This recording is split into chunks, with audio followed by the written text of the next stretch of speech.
Good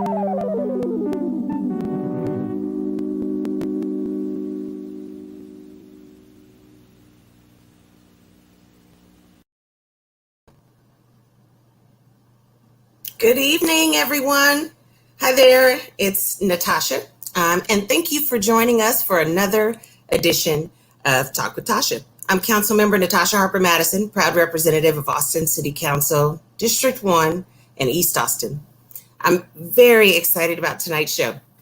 It's a two-parter, with the first half dedicated to discussing how this pandemic has really taken a disproportionate toll on our Latinx neighbors. And the second half, what we'll hear about is from some local artists and learn about how they're navigating these challenging times.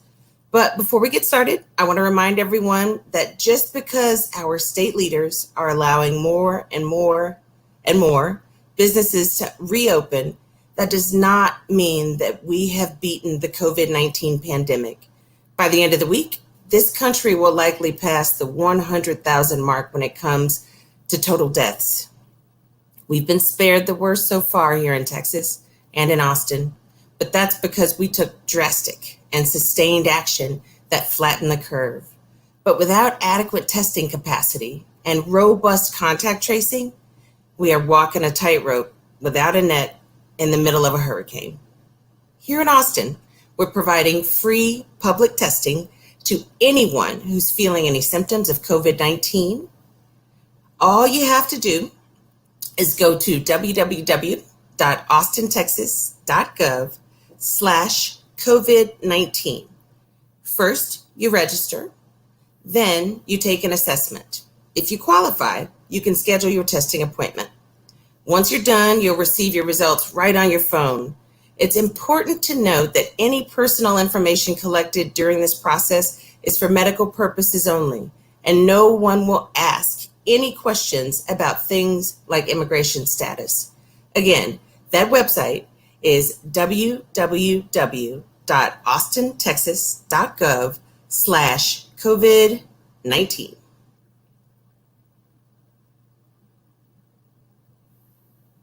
So you've probably heard me or about a million other people say it by now, but this pandemic has really exposed a lot of the inequities as a society that we have let simmer over generations.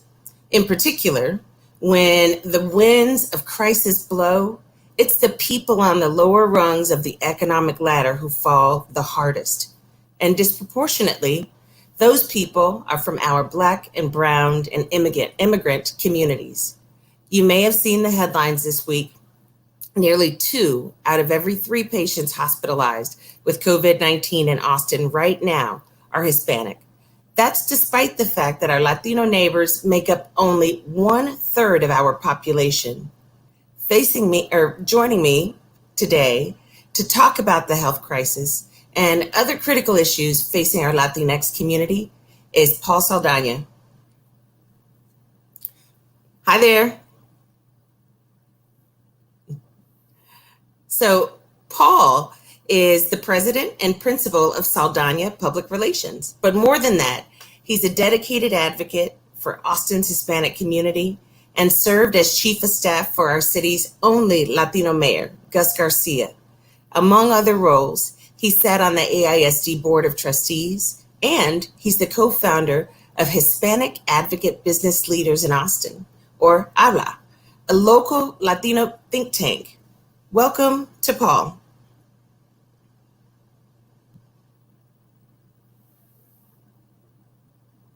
I think we might have a touch of technical difficulty. I don't see Paul just yet.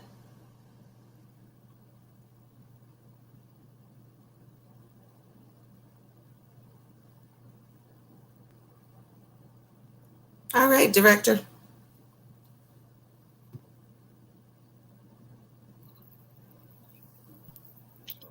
There we are. Okay, I had a power surge in the neighborhood and all the power went out. Oh no!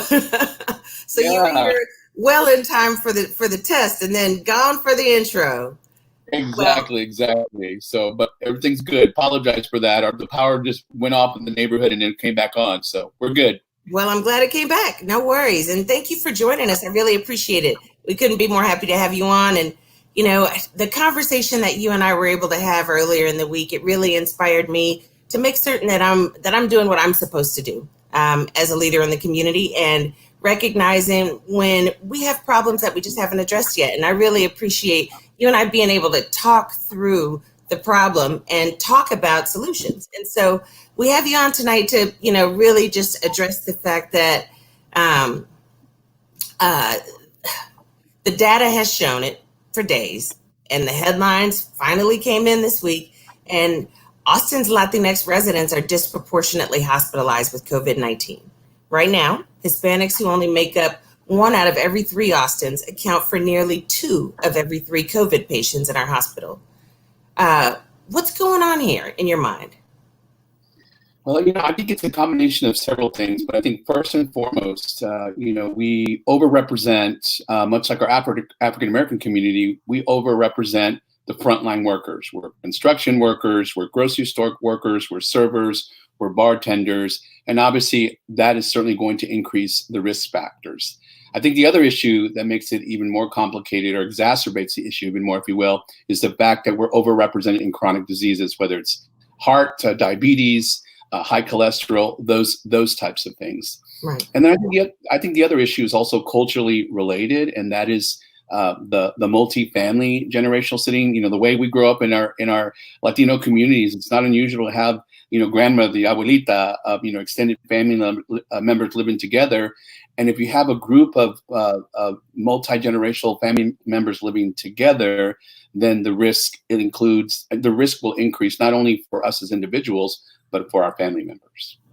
Absolutely. And I really appreciate you expanding on that, because the truth of the matter is we have to have the conversation in order to get this right. So on Monday, I joined 3 of my Latinx colleagues on council in sending a letter to the governor.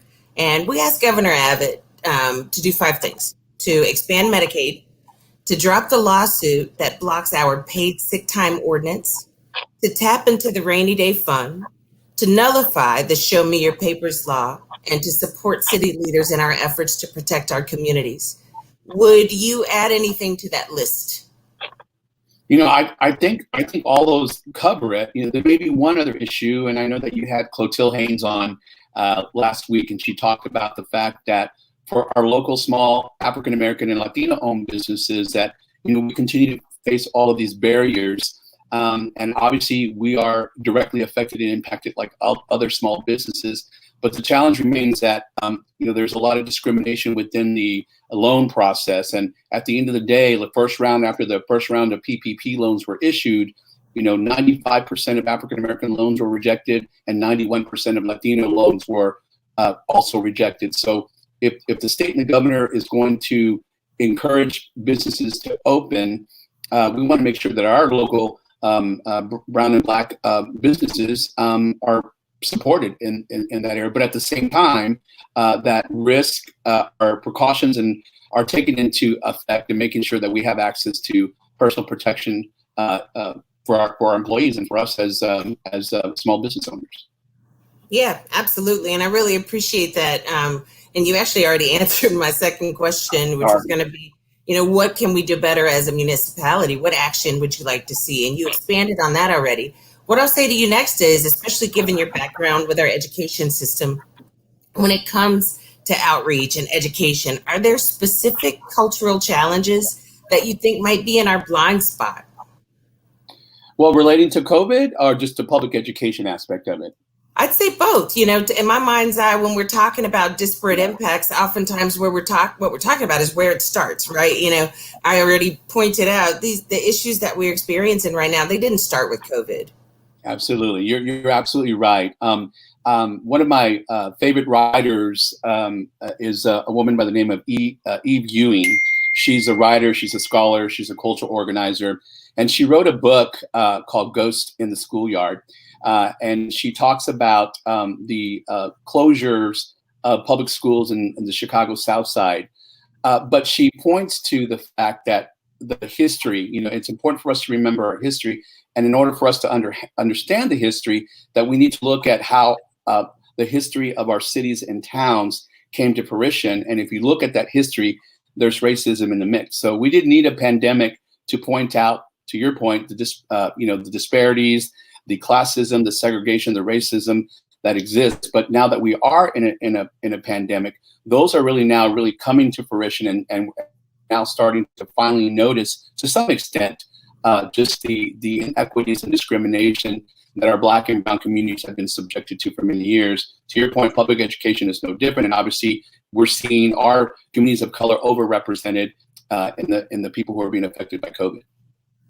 Absolutely. And if I may sort of expand on that, I'd say, Austin's African American population is smaller than our Latinx population, but we are definitely also suffering disproportionately from COVID-19 and being overrepresented. So I think there's a lot of other equity issues that we need to address out there. How do we get these two communities together right now when we're literally supposed to stay apart? Well, sort of where we were just talking about, I'm a firm believer, and as I know you are, that in order to move forward, we have to remember where we've been. And if we take the time to look at that, then what we're going to find is there are a lot more commonalities and differences between the African American and the Latino community. And it's just a matter of putting that energy to work. I always like to try, and whenever I'm coming across a particular challenging issue, I always ask myself one question. How are you going to lead with courage, tenacity, and purpose, right? And I think that whole sort of needs to be the challenge. And then I'm reminded of a quote from Cesar Chavez, who's one of my heroes, and he talks about that we can't seek achievement for ourselves and forget about the progress and prosperity of the entire community, because our ambitions have to include the needs of others. And so I think that's really important to do. I agree with you. I think our challenge moving forward is imagine the power and the influence that we can have if we work together. Because it's not a us versus them, or it's either or. It's us working together to really try and make an impact on our community to address a lot of the things that we've been talking about for decades and decades and decades. I couldn't think of a better way, a better inspirational exit. Paul Saldaña, thank you for joining us this evening. It's been a pleasure to have you on. I really enjoy the conversation. I think, you and I recognizing that we're going to have to work together is going to open a lot of opportunities for us to really just open some doors and repair things, that needed to be fixed anyway. So thank you so much. We really appreciate you coming on this evening. Thanks, council member. See you soon. Take care.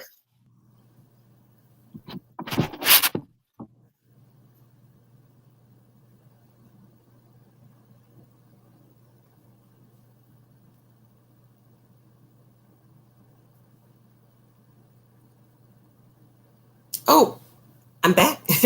Before we bring on our next guest, I want to remind you again about the free COVID-19 testing that Austin Public Health is currently providing. If you are feeling any symptoms that you could think, if you're feeling any symptoms that you think could be COVID-19, here are some suggestions.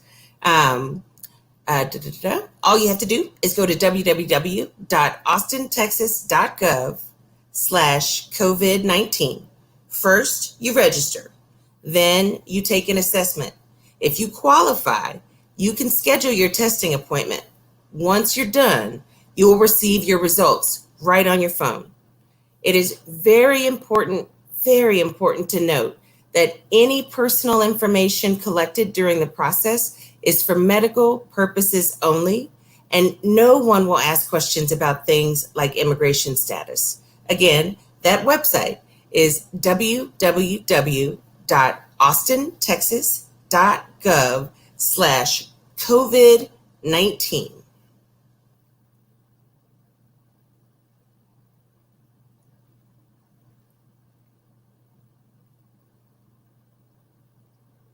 So, the whole idea of keeping Austin weird is a direct shout out of our city's deeply entrenched creative community.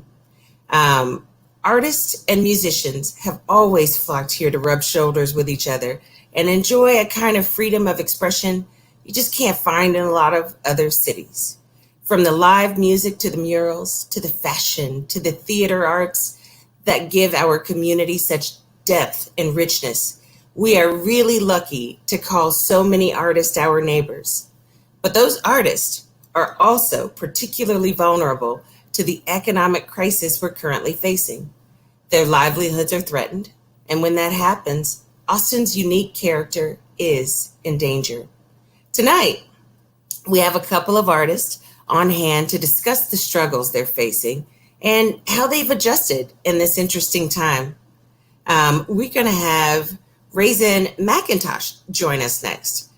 Raasin is a University of Texas grad, a track and field Olympian, and founder of Raasin in the Sun. That organization is a nonprofit that specializes in community engagement, placemaking initiatives, and urban beautification. Hi, Raasin. How are you?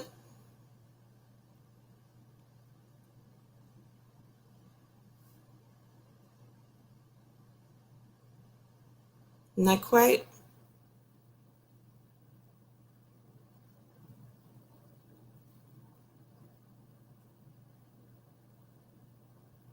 Raasin, are you here with us? I'll look for a sign.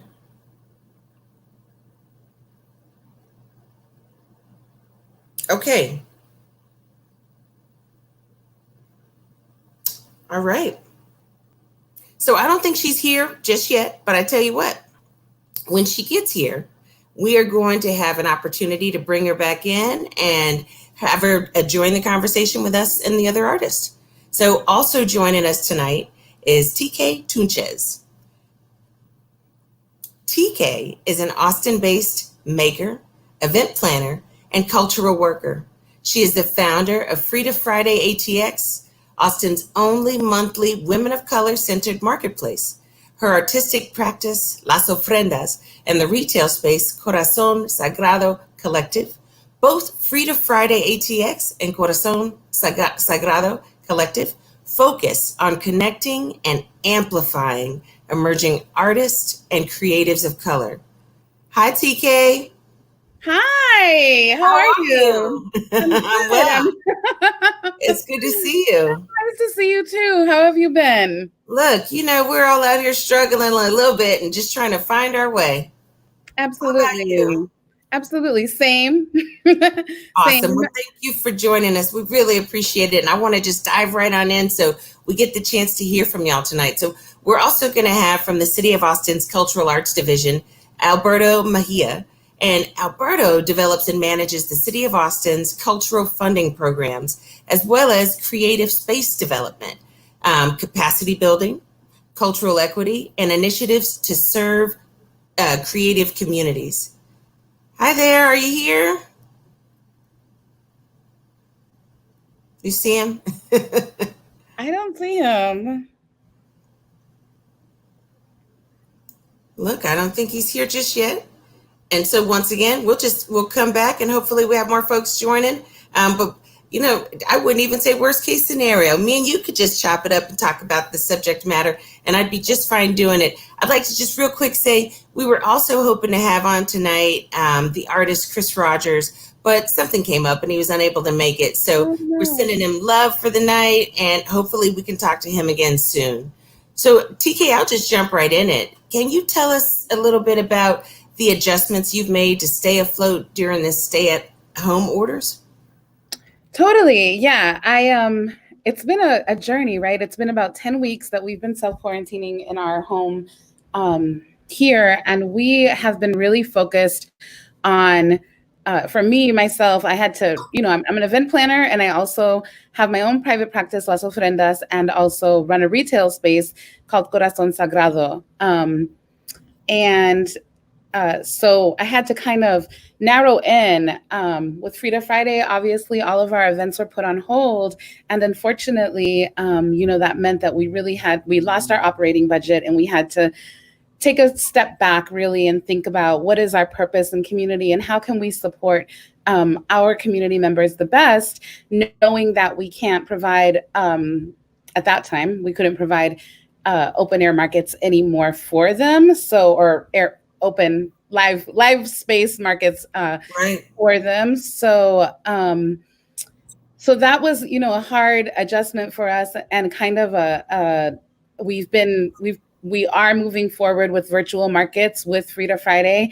We've been connecting with our vendors and talking with our community about how to support them through this process, and trying to just continue to the first move for us was just highlight as many of our vendors that we were hearing from, make sure people remembered hey, this is how to shop local and support small businesses, and really utilizing our social media pages to make those connections. And then on a personal level, I really spent this time focusing on Las Ofrendas, which is my private practice, my personal business, my artistic practice. And man, that's been a full-time job. It's been very rewarding. I'm really, really proud of the fact that on Monday, I had to lay off two of my assistants when this happened, and I was able to hire back one of them and offer one of my support people some hours. So I'm super excited about that. But it's been a 24/7, more or less all in process in terms of understanding how to pivot a business and how to maintain the relationships and the community and the customers that I was welcoming in with Las Ofrendas. With Corazón Sagrado, which is the retail space that I sell out of, we've shut the space. We shut it March 13th was the last day that it was open, and we have chosen not to open yet. We want to make sure that when we do it, it's really under safe circumstances, that we're able to implement the best way that we can, and that we are really providing for the public and for the folks that are in our collective a space that feels safe for everybody to be working in. I really appreciate you saying that, because I know for a fact that it's difficult to remain closed. And so, you being mindful enough to take care of your customers, to take care of your employees, to take care of you, frankly, we need you. I really appreciate you taking that time and that effort. I feel like you might have answered some of this, but people to really find inspiration, I think I heard you say pouring yourself into Las Ofrendas, but is there anything else that's inspiring you right now? I mean, I think honestly, the community has always inspired me, and it continues to inspire me. It's been I think social media has really taken on the social part for us, so many of us, and that social part has kept us thriving, has kept us going, so whether it be, I've had the opportunity to work a little bit closer with some of the artists that we were working with through Frida Friday, and also some of the collective members that I work with Corazón Sagrado. And, those closer conversations and us just talking about what do we want to see come after this period, and what kind of culture are we wanting to establish, and what kind of art is exciting us, and where do we want to see our own businesses going, has been wonderful. And then on a larger scale, connecting with the community of customers that Las Ofrendas has, and it's just been really so beautiful to me to watch us take care of each other and feel a very real connection to the folks that we're working with. As a small business, that has been so important at this moment. I think it's really honestly what's laying the foundation for everyday survival and then thriving. Yeah, and I appreciate that. And it looks like a couple of our friends have joined us, and so I'm gonna see if we can't have a conversation with the three of us. And so there's Raasin. How's it going? Hi.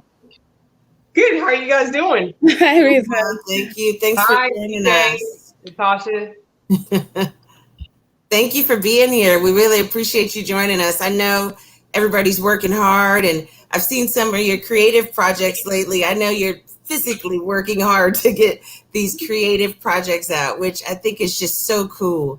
So we were just asking TK some questions about, what's everybody doing, and how are you keeping yourself okay? How are you keeping yourself excited and inspired during this time?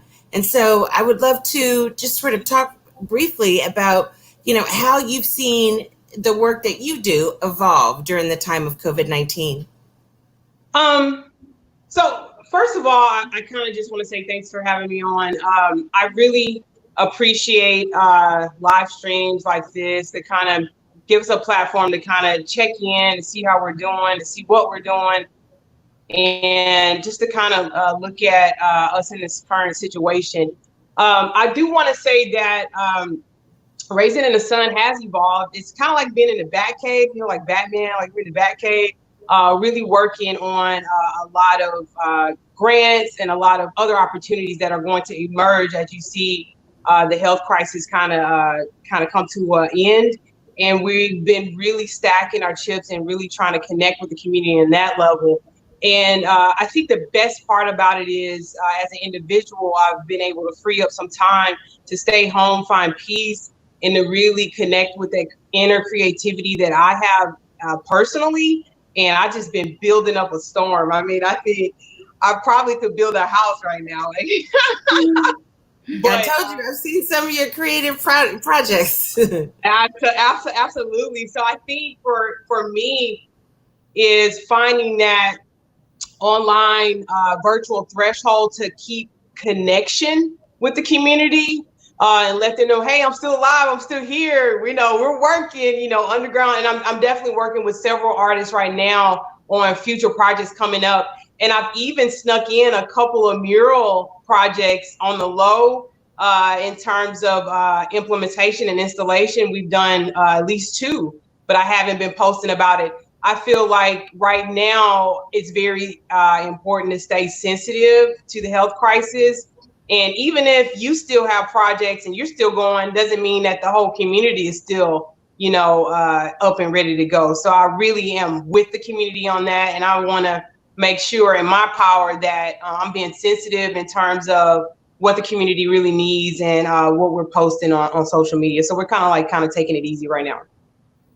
I appreciate that both you and TK both made reference to your appreciation around social media right now. I don't know if you were on long enough to catch how she said, the social part has become relevant. And I'm really looking forward to watching the evolution of Austin arts creatives, really taking full advantage of the opportunity to connect on the socials and just, thrive and flourish. I think that's interesting that, that's a byproduct of us, all being home a little more. So I'm sorry, go ahead. No, I was going to add into what TK said, but I feel like social media is very powerful. And even if you're not conducting coordinator or creating something, you can be supporting somebody else that's doing something within your network. So I think that's a pretty powerful platform to be able to have at your fingertips. Absolutely. And then, so I'd like to ask this, and this is something that comes up for us in my office when we get questions. And if you wouldn't mind both answering the question, just in your opinion. So a lot of creatives still have to work day jobs just to get by.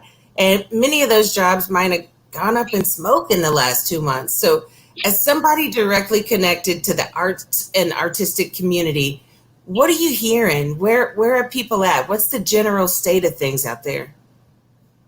Take it away, TK. I'll come after. I think it's really interesting. I think that that's a kind of complicated question because I think that folks are doing their best to pivot their businesses and to be able to focus on expanding, where they're at. But to be honest, I think that in particular, many of you may know that my business is considered a micro business. A lot of the businesses that I work with Frida Friday are considered micro businesses or solopreneurs. So they're people that manage every part of their business on their own, usually independently. So this, what had to happen with COVID or what had happened with COVID, I think really hit that solopreneur in a really different way than it hit a traditional small business where there's maybe 1 or 2 employees. In that they really had to make a decision around, a lot of us had to make a decision around how we were going to make it, like how are we going to survive? And folks whose businesses, who I'm most familiar with, are actually folks who do vending or do micro businesses full time.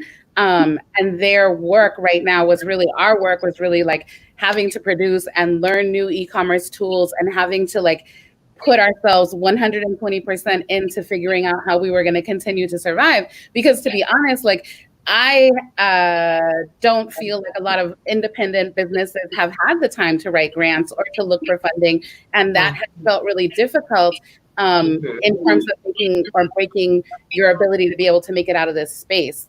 So I think that if they've lost jobs, like what I've seen is like them lean further into their artistic practice or their creative practice, because we have to pay our bills, right? People still have to like make it right now. And so the social media, though it's a wonderful tool for connection, it also, like Raasin was saying, is a really great tool for making sure that that solopreneur is going to make it.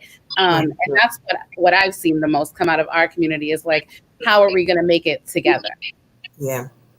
I appreciate that. And I appreciate you making reference to the e-commerce part, because that's a part of that adaptability that I'm finding that a lot of folks are talking to us about. How about you, Raasin? I really appreciate what TK was saying in terms of, I guess trying to bring everything together during this time. And I feel like with me, my day job is working in the educational system as an ESL specialist, and I work primarily with case management, and I also do we do testing, so I coordinate a lot of the different things you need to do throughout the year. So I feel like it's another level or just another sector of project managing, and which I already do anyways within the community. I do a lot of different projects, and so I think this has been an amazing opportunity for me to actually not have to be there physically all that time, and basically have the freedom to, compartmentalize and to really put these projects in perspective and to get more time on other things. And so I'm still able to do my job. That's the thing. I'm still able to, coordinate and look after, and the case of kids that I do have that speak the second language, check in with them, and then also to check in on the other things that I'm doing. So I'm fortunate in that respect, that I haven't really lost anything. I just kind of, have gained freedom. That's interesting. I appreciate that perspective, because, just thinking through, I've become a teacher in the last couple of months, and so just thinking through your kiddos. Yeah. And so even that part is totally different. My daughter said something to me that I hadn't even really thought about. Because, I've been doing these meetings virtually, so much that it's just become second nature for me. But, she said the other day that she really just wants to be around more people her age and, have the opportunity to, connect with people that she shares interests with. And I said, but babe, you could do a Zoom call anytime. You could. She said, Mom, kids are awkward. We don't do good on video calls. She said, after a few minutes, I don't know what to say. And I think that's it, right? Is we're all adapting to whatever our new normal is at this point. So I really appreciate y'all both just highlighting that for me. I think it's such an important part of it. I will leave you with a couple of last questions. I think you already answered the part about how artists are adapting, right? You both said that.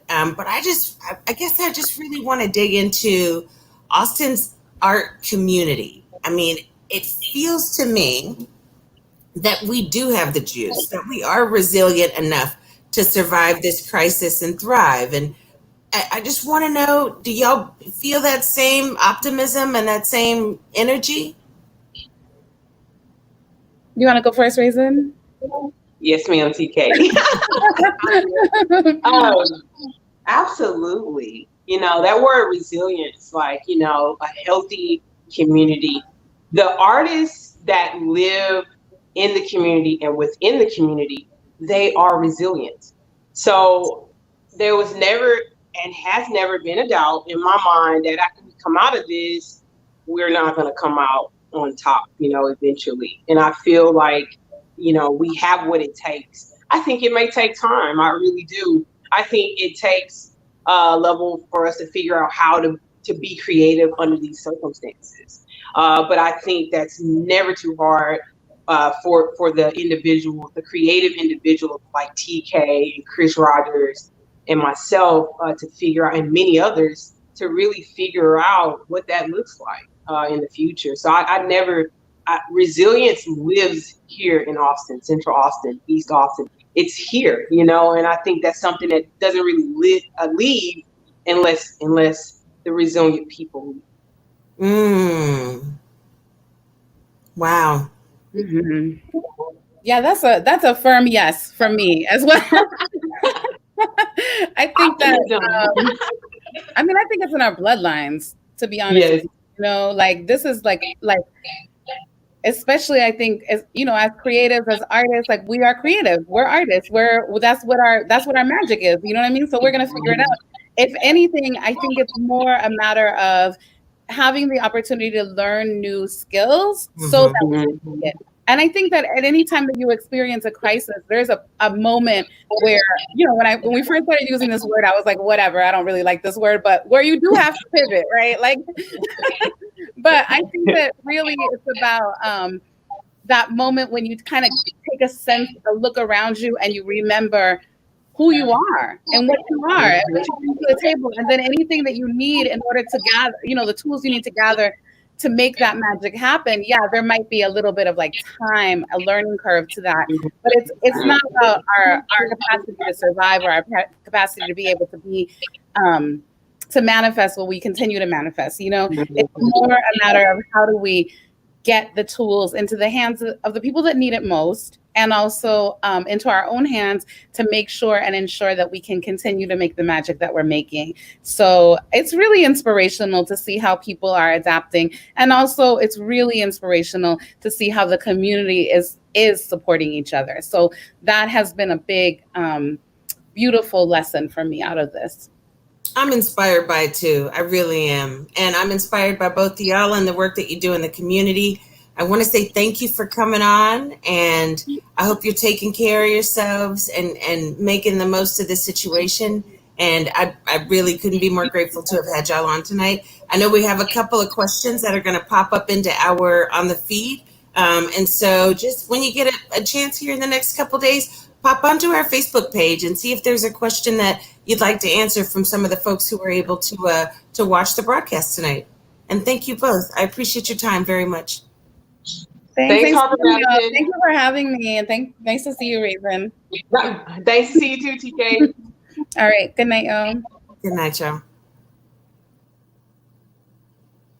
All right. And so next up, I actually already did his intro, but I think it's important to sort of go back to it.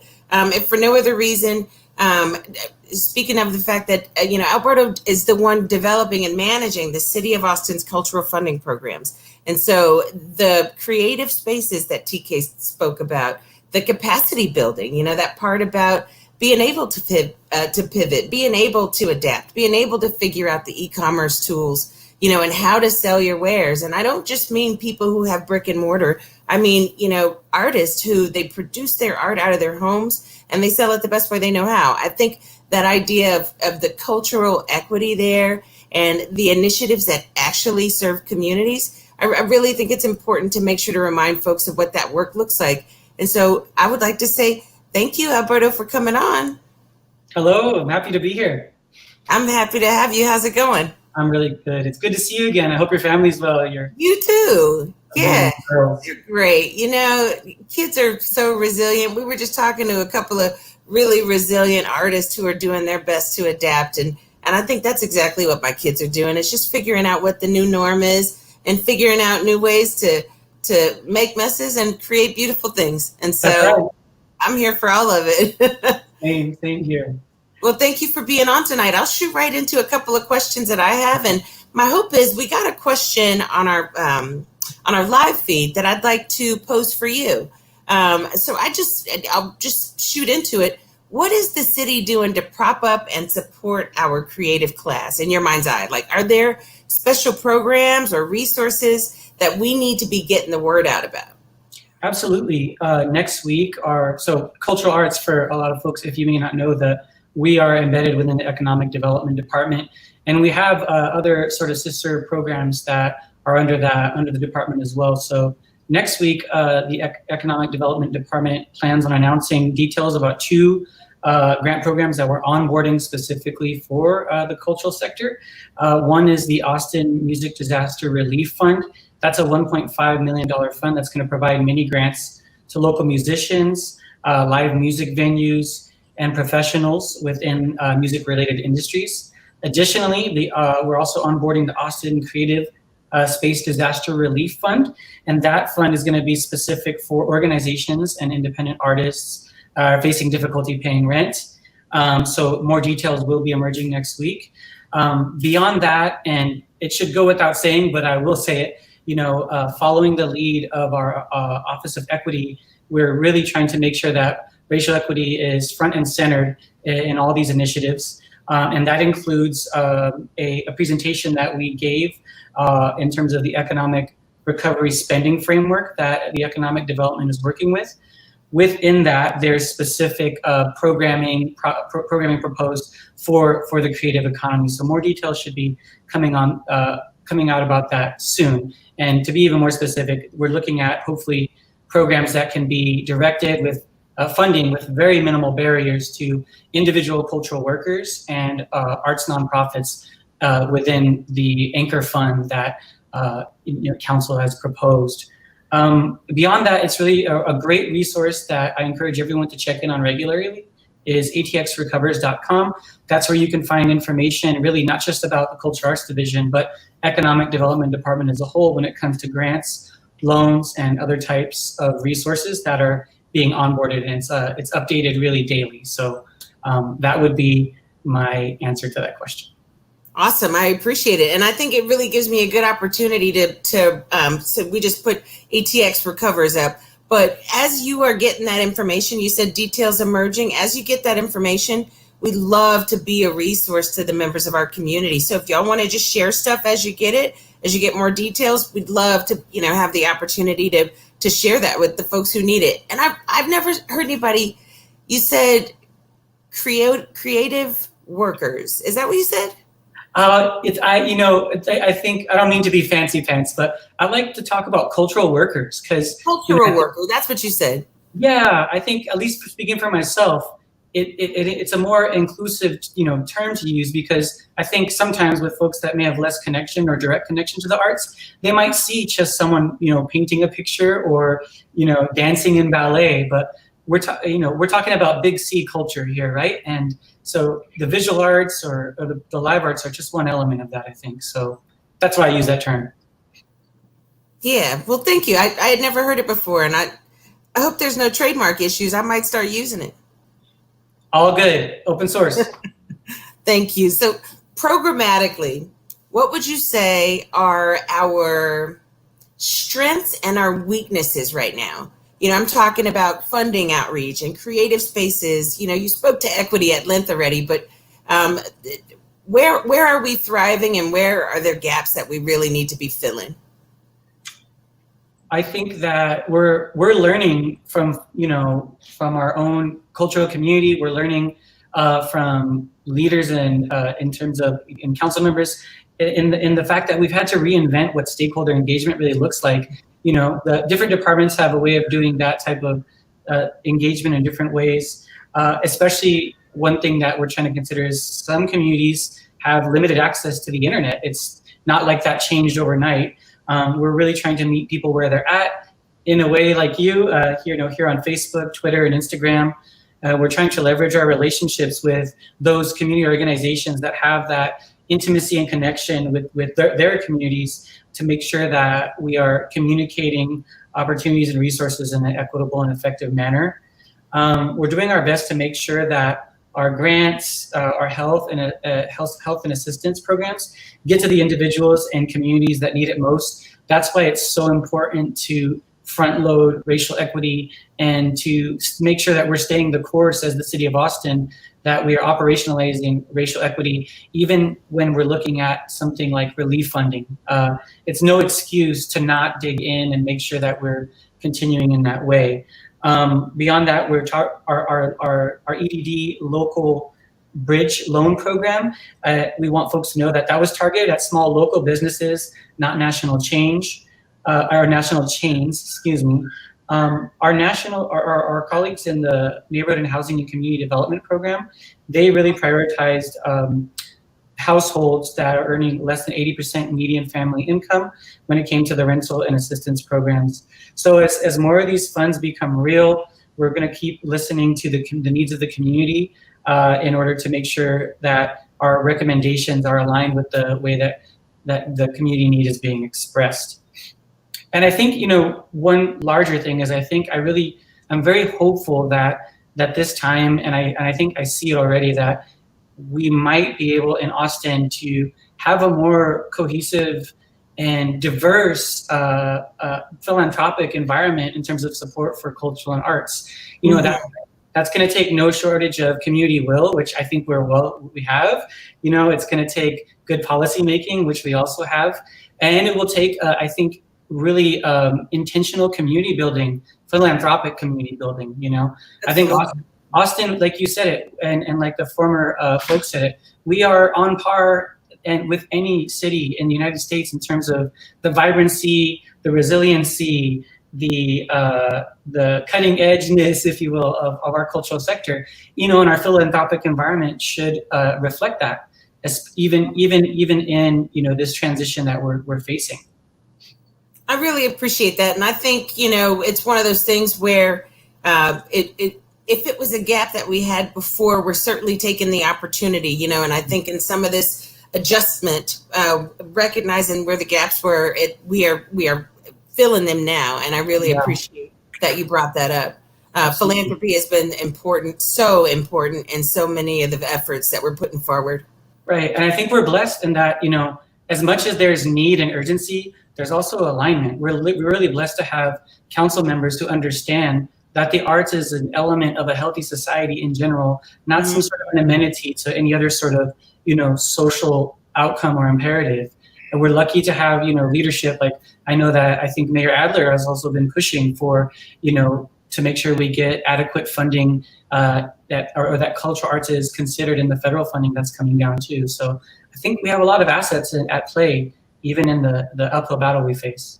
I agree, and I appreciate your optimism too. I think it's just so helpful, if everything's doom and gloom, then it just, it feels so bleak that you just can't even muster up the courage to fight. And so I appreciate that. I think we're going to bring up a question now on the screen. Bertha Delgado says, I want to hear about the non-business artists. How are they handling it? Do we have any data on that? Most artists don't own a business. And I think you spoke to this some, but if you'd like to elaborate on that, I'm certain she'll appreciate it, and I will too. Sure. Shout out to Bertha. We're familiar. So Bertha,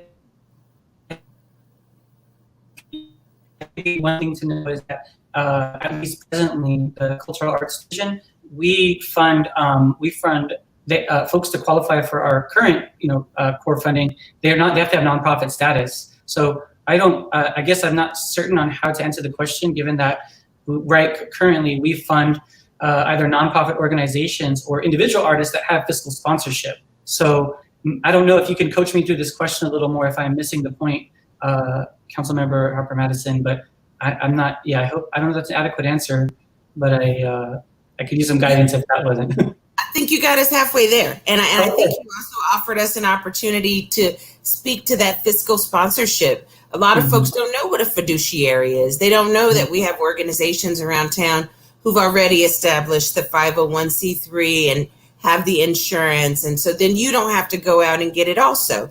You can have them act as your fiscal agent and then do the work that you do, without having to take on, the expense and the time of evolving your business in that way.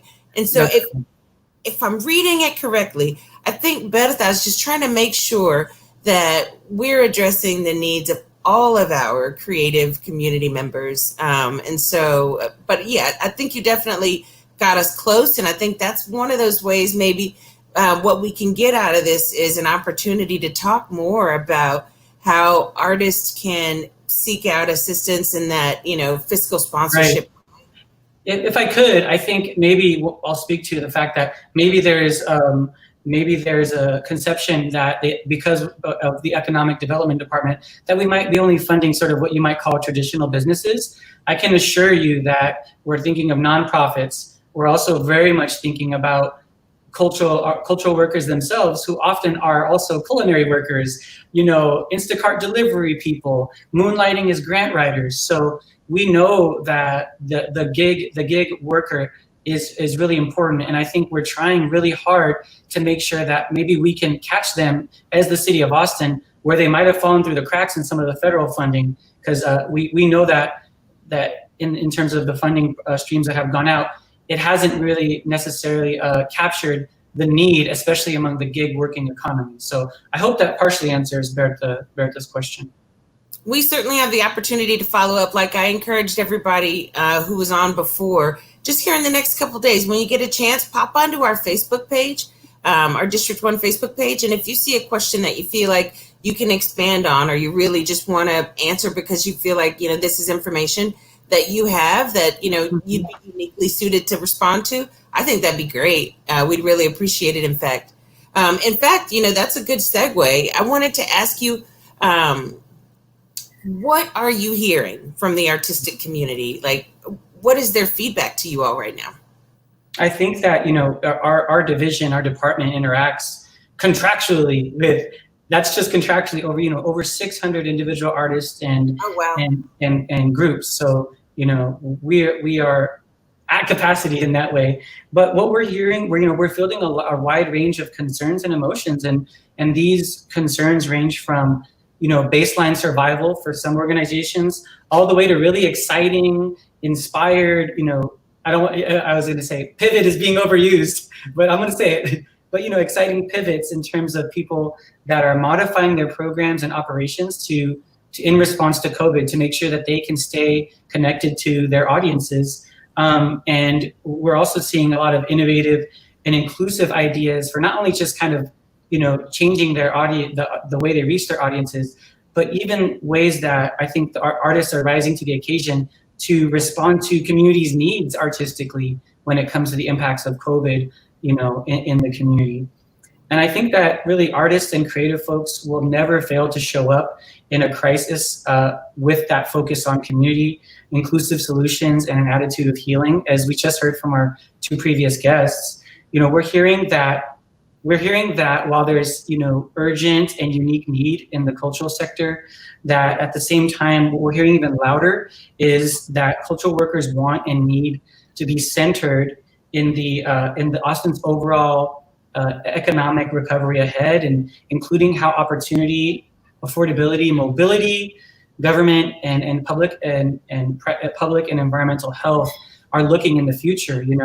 We think that we're hopeful. We think artists have a big role to play in the paradigm shift, to a more inclusive creative economy.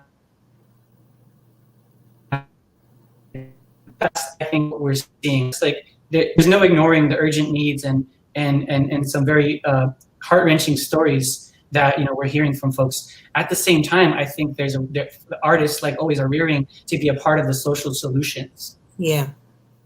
And I would tend to agree with you. And I have one last question for you, and I think it sort of feeds into that level of concern that we have, but then that level of optimism that we get to share in this space. Mm-hmm. A lot of artists use venues like the MAC, like the Carver, Asian American Cultural Center to feature their work, but those spaces are closed right now. Right. Are we thinking about stopgap solutions for featuring the work of our local artists?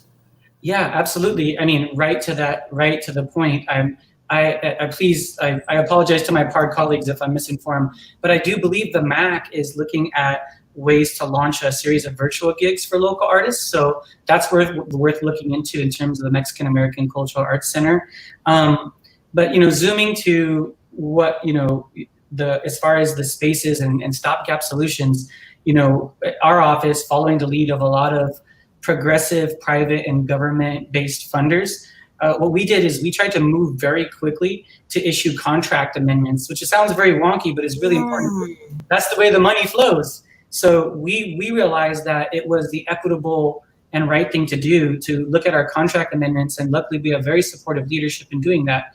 It's still completely in compliance with the hotel occupancy taxes statutes that govern that funding, if you will. Mm-hmm, mm-hmm. But we were able to issue those contract amendments, which allowed our cultural contractors the maximum flexibility in sort of, achieving their deliverables or executing their projects, right? And specifically, one of those stipulations was the ability to go live. And I think that, since we were able to do that, I think less than a month after we announced the contract amendments, over 60% of our cultural contractors made the shift, took advantage of those contract amendments, and started getting ready for digital formats and finding creative ways to use their funding, again, that were compliant, but that at least were considerate of the reality of COVID.